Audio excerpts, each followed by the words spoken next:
दोस्तों, कानून से डरने से ज्यादा जरूरी होता है कानून को जानना और कानून को समझना दोस्तों।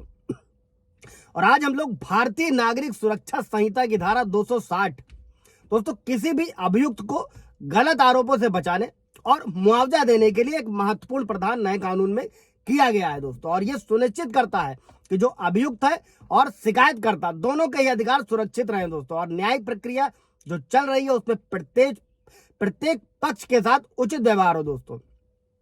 वीडियो में आज समझते हैं दोस्तों कि अगर सेशन कोर्ट में झूठे आरोप और अभियुक्त के मुआवजे के अधिकार का क्या क्या प्रावधान है दोस्तों। जय नमस्कार, मैं एडवोकेट आशीष मिश्रा।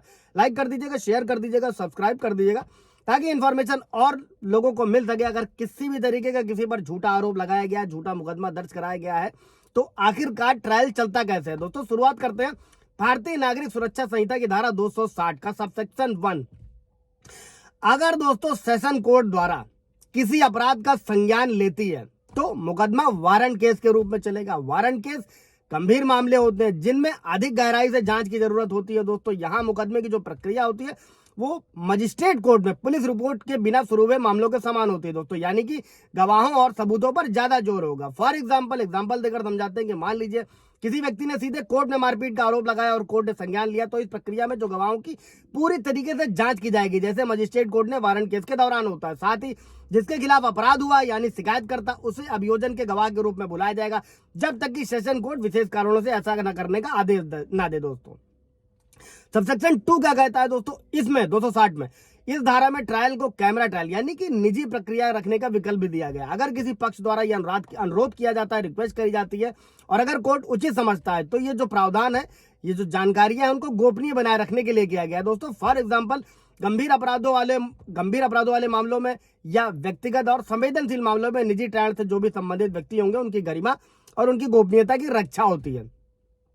इसी के बाद सबसेक्शन 3 क्या कहता है दोस्तों, इसमें जो अभियुक्त है उसके मुआवजे का प्रावधान किया गया है दोस्तों। अगर कोर्ट को यह पाती है कि आरोप लगाने का कोई ठोस आधार नहीं था, अभियुक्त को बरी कर दिया जाता है, तो वो शिकायतकर्ता को निर्देश दे सकती है कि वो बताए कि उसे अभियुक्त को मुआवजा क्यों नहीं दिया जाना चाहिए। और यह प्रावधान राष्ट्रपति, उपराष्ट्रपति, राज्यपाल या केंद्र शासित प्रदेश के प्रशासक उच्च अधिकारियों पर लागू नहीं होता है दोस्तों। फॉर एग्जाम्पल अगर किसी व्यक्ति पर चोरी का झूठा आरोप लगाया गया और कोर्ट उसे बरी कर देती है, तो अदालत को यह पाती है कि आरोप के लिए कोई ठोस कारण नहीं था, तो शिकायतकर्ता को अभियुक्त को मुआवजा देने का निर्देश दिया जा सकता है दोस्तों। अभी भारतीय नागरिक सुरक्षा संहिता की धारा 260 का सबसेक्शन 4 क्या कहता है दोस्तों, अगर कोर्ट को शिकायतकर्ता के उत्तर पर विचार करने के बाद में ये लगता है कि आरोप का कोई ठोस आधार नहीं था, तो वो अभियुक्त को 5,000 तक का मुआवजा देने का आदेश दे सकती है। और यह आदेश न्याय के तहत सभी आवश्यक तथ्यों को दर्ज करके पारित किया जाता है। फॉर एग्जाम्पल दोस्तों, अगर किसी व्यक्ति पर गलत तरीके से चोरी का आरोप लगाया गया, कोर्ट ने उसे बरी कर दिया, तो कोर्ट क्या करेगी, आरोपी को 3,000 का मुआवजा देने का आदेश दे सकती है और अगर वो मानती है कि आरोप अनुचित था ऐसे मामले में। इसी के बाद 260 का सबसेक्शन 5 क्या कहता है दोस्तों, सबसेक्शन 4 के तहत दिए गए मुआवजे को ऐसे वसूला जाएगा जैसे कि वो मजिस्ट्रेट द्वारा लगाया गया जुर्माना हो दोस्तों। ये जुर्माना कैसे वसूला जाएगा उसके लिए धारा, और ये सुनिश्चित करता है कि मुआवजा केवल एक प्रतीकात्मक दंड नहीं बल्कि एक वित्तीय यानी कि फाइनेंशियल रिस्पॉन्सिबिलिटी है जिसे शिकायतकर्ता को पूरा करना होगा। फॉर एग्जाम्पल अगर शिकायतकर्ता कोर्ट द्वारा आदेशित यानी 5,000 का जो मुआवजा तय किया गया अगर नहीं देता है तो इसे जुर्माने के तौर पर वसूला जाएगा ताकि जो अभियुक्त का समय पर मुआवजा मिल सके दोस्तों।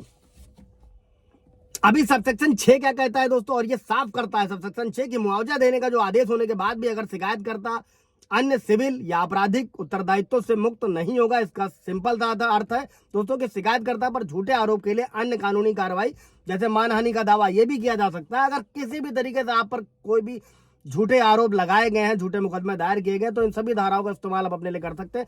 फॉर एग्जाम्पल अगर किसी ने किसी पर गलत तरीके से अपराध का आरोप लगाया तो भले ही उसने अदालत द्वारा आदेशित 5,000 का मुआवजा दे दिया हो, फिर भी वो मानहानि के मुकदमे का भी सामना कर सकता है दोस्तों।